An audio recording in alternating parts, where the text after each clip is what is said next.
Newsfirst, Newsline. Good evening and welcome to tonight's edition of Newsline. You're with me, Shehan Rantunga, who's sitting in for Farah Shaukat Ali.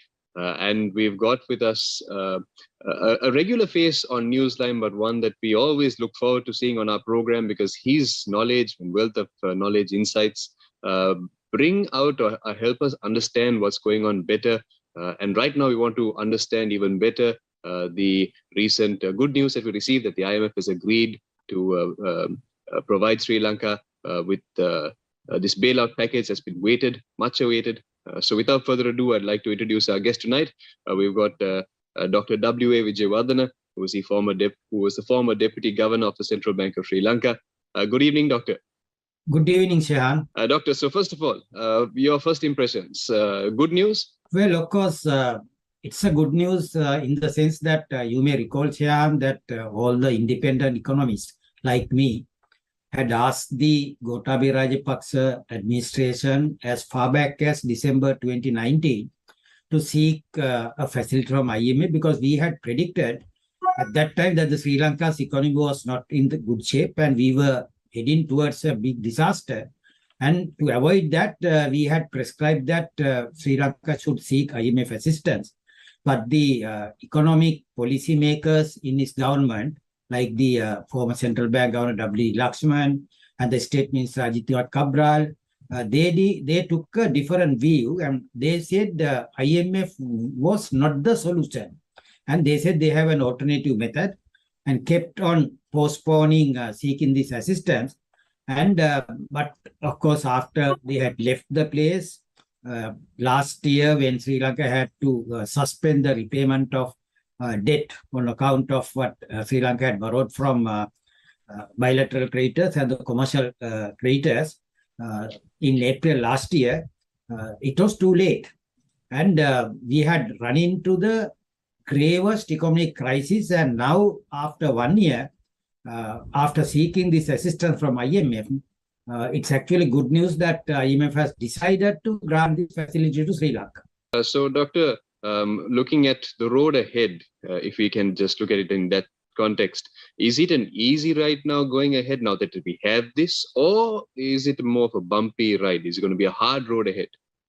Well, it is a hard road, even though President Ranil Wickremesinghe had, announced at various fora that Sri Lanka is no more a bankrupt country. Sri Lanka is a bankrupt country. Our economic growth is negative, and it's going to be negative in this year as well as next year also. And our foreign external sector, comprising the balance of payments and the exchange rate, is in trouble. The government cannot raise enough money to meet its expenditure, so the budget is also in trouble. In the case of the monetary sector, we have the huge expansion of money orchestrated by the previous administration, and that has caused the inflation to rise to say 50%. Still, the prices are rising at 50%. Yeah.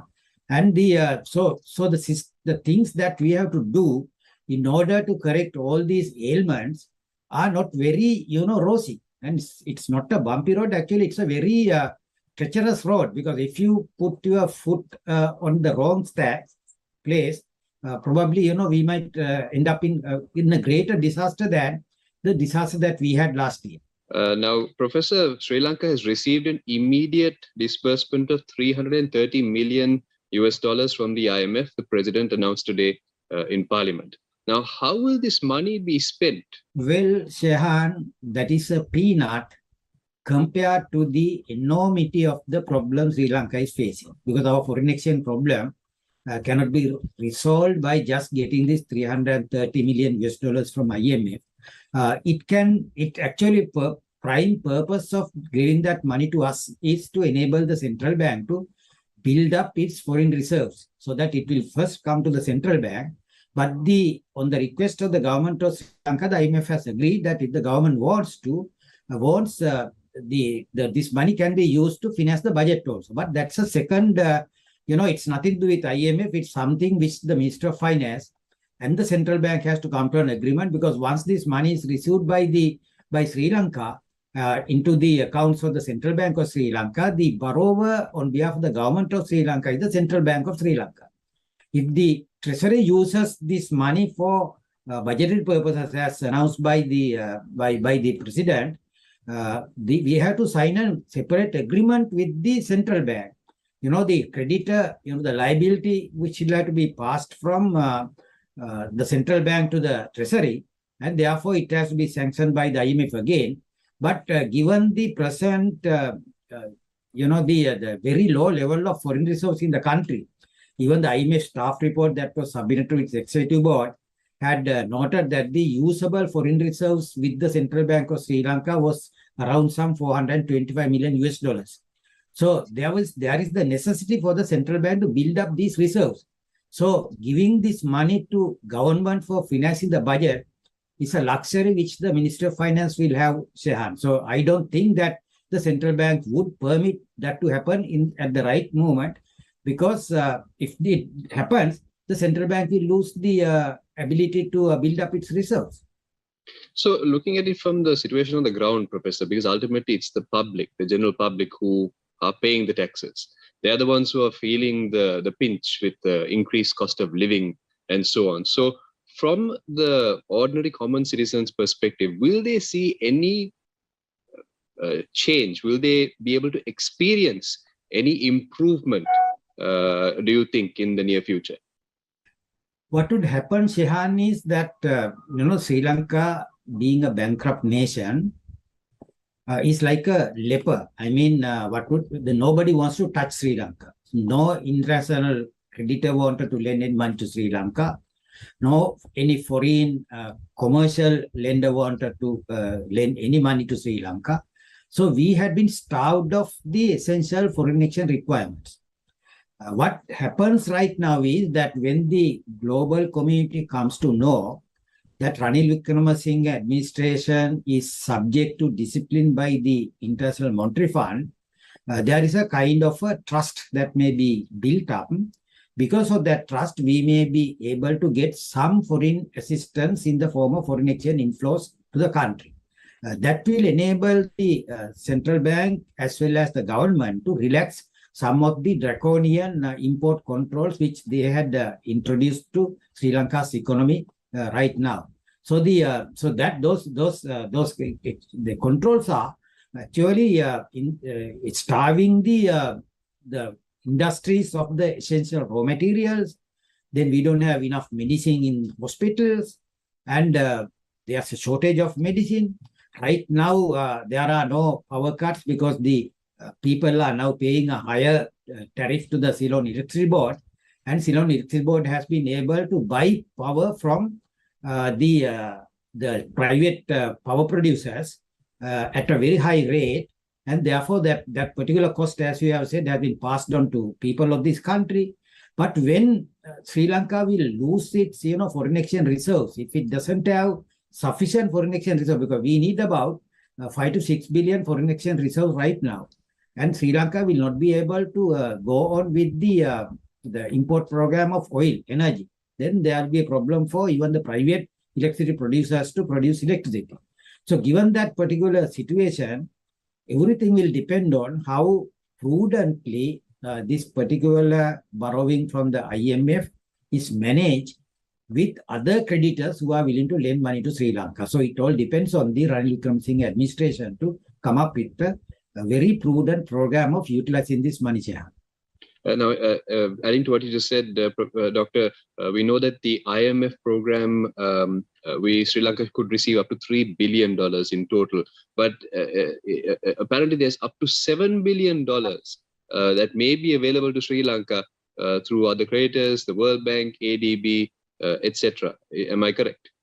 Well, of course, according to a press notice issued by the President's Media Division, it has been, claimed that Sri Lanka might be able to have access to up to $7 billion US dollars.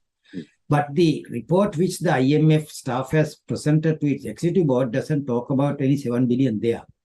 What they talk about is about, say, 3.25 billion US dollars, which Sri Lanka can get from the World Bank, Asian Development Bank, and the bilateral creditors who are willing to give us credit over a period of another 4.5 years, not immediately. So the 7 billion which the president thinks that Sri Lanka would be getting may be from some other source, not from these three sources. So it is better that he would immediately tap those sources and get this money to Sri Lanka, so that Sri Lanka would be able to meet its foreign exchange requirements immediately. Otherwise, these 3.725 billion to be received from these sources are to be received by Sri Lanka over a period of 4.5 years. Then they would be dependent on our having worthwhile projects to receive that money. And it all will depend on the implementation of these projects. So it's not something that is automatically received by Sri Lanka. It is something for which Sri Lanka will have to apply again, as we had done in the case of the IMF loan, to those creditors to disperse this money as quickly as possible. Doctor, the IMF says that revenue should be increased in a growth-friendly manner. Now, is the government doing it in a growth-friendly manner, or is it a politically friendly manner? Well, of course, there's a necessity for the government to increase its revenue base, Shehan, because revenue had fallen to a very low level due to the tax cuts introduced by Gotabaya Rajapaksa administration. They had fallen to a level of about 8% of GDP. Now the objective of the IMF program is to increase it to 10% of GDP this year, then gradually increase it to 15% of GDP by the time the IMF program is over in 2028. This is a gigantic task. I mean, it's not a simple thing for the government to do that. Second one is, whatever the money that is transferred from the private sector to the government by way of taxation will have to be used productively in enhancing the production base of the country.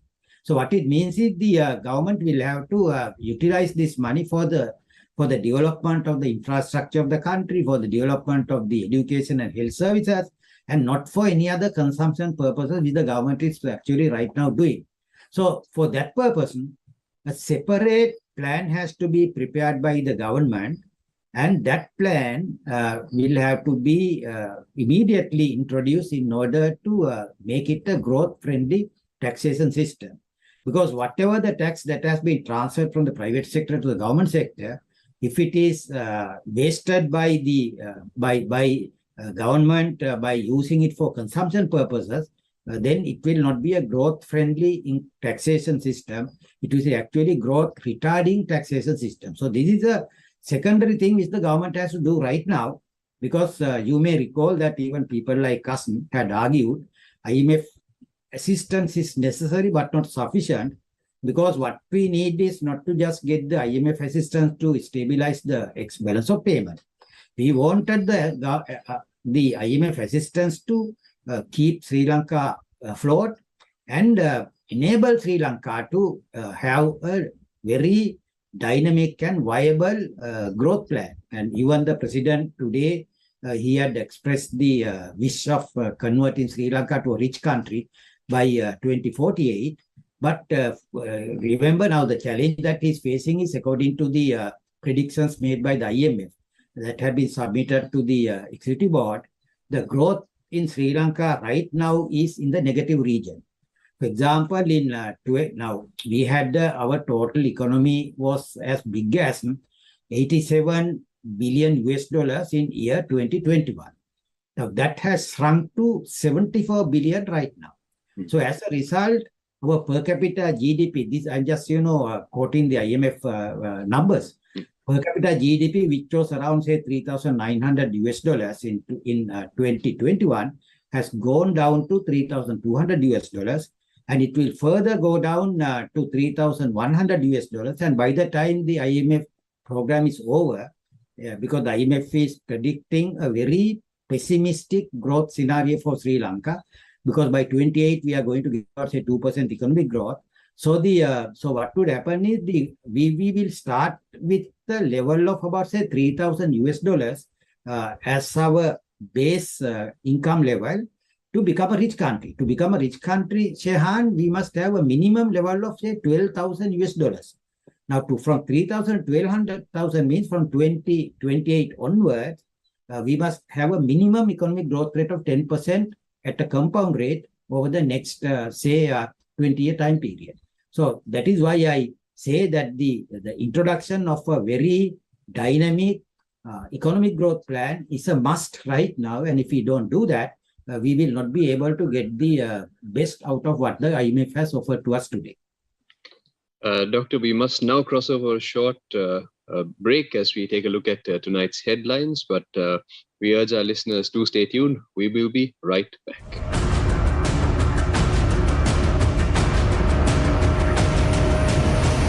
Newsfirst, Newsline. IMF report tabled in Parliament. President says difficulties and reforms can be discussed at the 6-month review with the IMF. අප මේ මාර්ගයෙන් ඉවත් වුණොත් පසුගිය අප්‍රේල් මාසයේ තිබුණ තැනටත් වඩා අන්ත අයහපත් තත්වයකට මුළු රටම ඇද වැටෙනවා. Harsher questions, missing documents and letter of consent. Basil Rajapaksa recommended bringing in Ranil Wickremesinghe, says State Minister Indika Anuruddha. මේ ඉතිරි ක්‍රියාමාර්ග ඉස්සරහට කරන් යන්න ඕන නම් කරන්න පුළුවන් එකම මිනිහා රනිල් වික්‍රමසිංහ මැතිතුමයි කියන නිර්දේශ දුන්නේ බැසිල් රාජපක්ෂ මැතිතුමා තමයි. Sri Lankan rupee appreciates against US dollar. Gold prices also drop. Protest to counter the protest by teachers.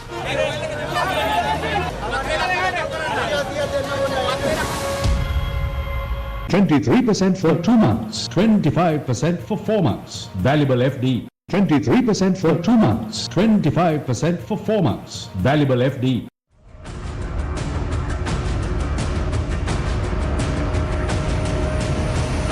Newsfirst, Newsline. Good evening and welcome back to Newsline. You're with me, Shehan Ranatunga, sitting in for Farah Shaukat Ali. Our guest this evening is Dr. Wijewardena, the former Deputy Governor of the Central Bank of Sri Lanka. Welcome back, Doctor. Doctor, we have been discussing the IMF program. Now, my next question to you is referring to your role as a former Deputy Governor of the Central Bank of Sri Lanka. You were in the Central Bank when popular, unpopular decisions were being made. And here we are today, Sri Lanka, depending on another IMF bailout. Now, where did we go wrong, Doctor? You yourself have spent so many years at the Central Bank. Where did we go wrong? Well, in fact, Sri Lanka had, prior to this, gone to IMF on 16 occasions. And Sri Lanka had completed the IMF program only on 9 occasions. 7 occasions we had defaulted midway through because we were not able to meet the IMF conditionality, so that the Sri Lanka had to default it on its own. So what would happen is, Shahan, the IMF program is based on a particular philosophy and ideology which it holds, which actually tries to get all the 6 sectors together. I mean, we have 6 sectors. I mean, we have the sickness is, very high. We have the ailing economy because with negative economic growth. Then we have the external sector with enormous pressure for Sri Lanka rupee to depreciate further. Then we have the fiscal sector where the government is unable to meet its, even the day-to-day expenditure programs. Then we have the monetary sector where the inflation is rising very high. So the IMF program requires us to tighten all the loopholes in those, sectors, and release the resources that we save for the growth of the country. What it means is, it's like a, belt tightening program which the ordinary people refer to in their own day-to-day discussions. Now, in the present one also, in the past also, as you have said, what happened was Sri Lanka was not able to go through that belt tightening program, and as a result, Sri Lanka had to abandon it midway. In the present case also, Shehan, what has been proposed by the IMF in the program is not a very rosy one. It requires the government of Sri Lanka to tighten its belt to the maximum level. Now, for example, in the program, there is no any prospect for the Central Bank of Sri Lanka to lend money to IMF, to lend money to government and finance the budget, because which people normally refer to as the money printing. That has been completely curtailed. And also in the new Central Banking Act, which is now has been gazetted and which will be presented to Parliament shortly, they have prohibited the central bank from buying treasury bills from the primary market and lending the government. And also various other facilities which central bank is providing to government, like the extension of these provisional advances, had also been curtailed. So the money from the central bank will not be forthcoming. And also every year when the central bank made a thumping profit, a significant amount that profit was transferred to government by way of a profit transfer of the central bank. In the present program, Shehan, that has been brought to a zero level. The central bank cannot transfer its profits to government to finance its budget, but central bank will have to use those profits to build up its own internal capital resources. So therefore, over the next 4.5 year time period, the budget cannot expect any money from the central bank by way of a profit transfer.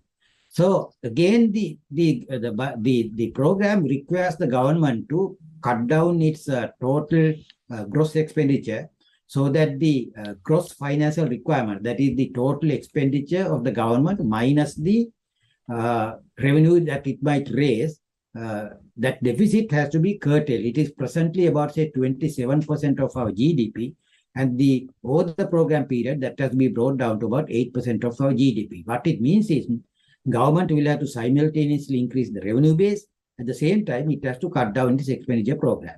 So what it means is that it's a very tight belt-tightening program for Sri Lanka, and the parliamentarians who are to approve this particular program will have to be mindful of the fact that they are actually going through a serious austerity program through this, and as a result, whatever the fallout of the program, the social dissension, the people might come to street, will have to be faced by the government, and people have to manage it very properly. The Ranil Wickremesinghe administration will have to manage it properly without using this aggressive power. It has to manage it properly. So this is what is forthcoming, and also it is actually a very very important thing that we have to keep in our mind. The program does not permit the Central Bank of Sri Lanka to practice what had been practiced by Governor Cabral and also Governor W. Lakshman in the form of what is known as this modern monetary theory. Because the modern monetary theory actually allows them to print money and finance the government budget, so that they think that it will not cause inflation or depreciation of the currency. It will lead to economic growth. That has been completely stopped. Instead, the program requires the government to raise revenue and also use that revenue prudently, and also divert those revenue and resources for productive investment, and bring about growth in the economy through that, rather than getting the central bank to print money and causing inflation and exchange rate depreciation. So these are very important things. The other one is that I had noted that even the president had expressed his wish that Sri Lanka rupee will appreciate to a level of about, say, 185 to 200 over the time. That is something that we should not permit to do, because our inflation rate is already at 50%. Prices have actually doubled. If you look at the price level in 2021 and now at the beginning of the 2023, it has almost doubled. So because of this reason, the exchange rate cannot be reduced to that level unless there is a corresponding improvement in productivity. Because if you have a productivity, then the exchange rate reduction will actually will be accommodated by the improvement in productivity. But we don't have any plan to improve the productivity. So what would happen is the Sri Lanka government, the central bank and the government will have to allow the exchange rate to further depreciate from the current level. But it will happen because the International Monetary Fund wants, under its program, the central bank to build up its foreign reserves by buying foreign currency from the market. When it buys from the foreign currency from the market, there cannot be any appreciation of the foreign exchange rate, because whatever the excess money available will be bought by the central bank, and that building up will have to be continued, because in this year itself, central bank will have to buy about $1,500 million, and by the time we complete the program in the first half of 2028, the reserve level will have to go up to 10 billion US dollars. For that purpose, central bank will have to allow gradually to depreciate the currency, and that is a must. So these things that some politicians are expressing, that exchange rate will appreciate and there will be relief for the people of the country, that may be simply a wish without knowing what we have inside this program with IMF. Doctor, you painted a rather bleak picture. So you're saying that we will have to go through perhaps some of the most severe austerity measures imposed in the history of Sri Lanka. Is that right? Yeah. I mean, there's no question, Shehan, because since we are a bankrupt country, even with IMF or without IMF, we have to go through that austerity measures. We have to change our lifestyle. So what must be done is, as in the case of this Japan after the Second World War, when the economy had been completely destroyed by the war, Japanese people had to go through a severe austerity program like us. But they did that. And what they did was sometimes they worked for 6 months without getting any pay. And they copied the technology from the Western countries, imitated that technology in that country. Then they developed their own technology to supplement what had been copied. And they were able to create a massive industrial powerhouse in Japan, so that Japan was able to come out of the severe economic crisis by 1960s. So same option is the one which we also have to follow. So therefore, this particular factor has to be taken into mind by all the people who are now to get this IMF support from the for the rescue of the country. It is not the free money that has been given, very small quantity. We have to stand our own feet and come out of this one by working hard, improving our productivity and enhancing our production base and so forth. Well, Doctor, I mean, taking what you just said and also looking at what's happening globally. Now, we know that just recently, 6 central banks, namely the European Central Bank, the US Federal Reserve, the Bank of England, Bank of Japan, Bank of Canada, and the Swiss National Bank, they decide to rally together to beat a possible global financial crisis. So in that kind of a context, what kind of a picture are we looking at here for Sri Lanka? Well, the program has already put it as one of the benchmarks, Shehan. Sri Lanka's central bank will have to hire an external expert to assess the asset quality of the leading financial institutions in the country. So that includes the Bank of Ceylon, People's Bank, National Savings Bank, and also the leading private sector banks. And that report has to be ready by June this year.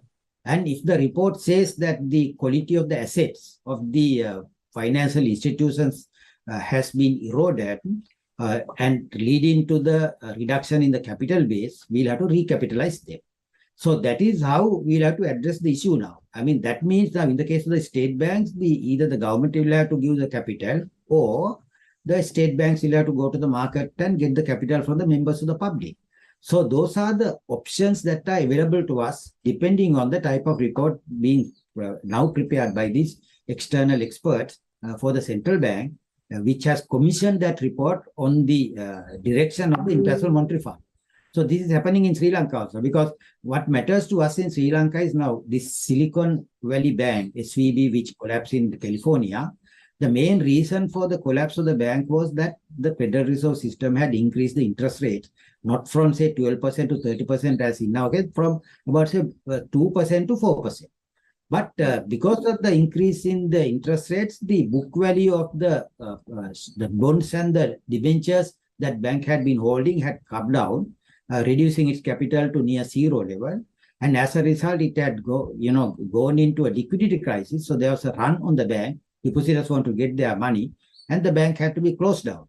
In the case of Sri Lanka, even though our interest rates have gone up from 12 to 30%, we didn't encounter such a fiasco, bigly because our investments in bonds and treasury bills and treasury bond is a very small portion of the total asset portfolio of a bank. For example, it's about say 20% of the total asset portfolio. So there was a loss on that count, But at the same time, since the loan book of the banks had been very low, very high, so our banks were able to, manage, absorb those losses. But what would happen is that depending on the report which is now being prepared, if the asset quality has gone down and we have to recapitalize in order to save those banks, it's not an option available. We have to do it. Dr. W. Wijewardena, we thank you as always for your time on Newsline. And we certainly look forward to seeing you again on the program. To our viewers, we would like to encourage you also, if you want to know more about the IMF program and the road ahead, do watch Face the Nation tonight as the topic is discussed in greater detail. Doctor, we wish we could have you on Face the Nation tonight, but I know it's difficult for you to be present there. But certainly we look forward to seeing you on Newsline soon again. Okay, thank you very much. And with that, we now hand it over to Primetime News on TV1.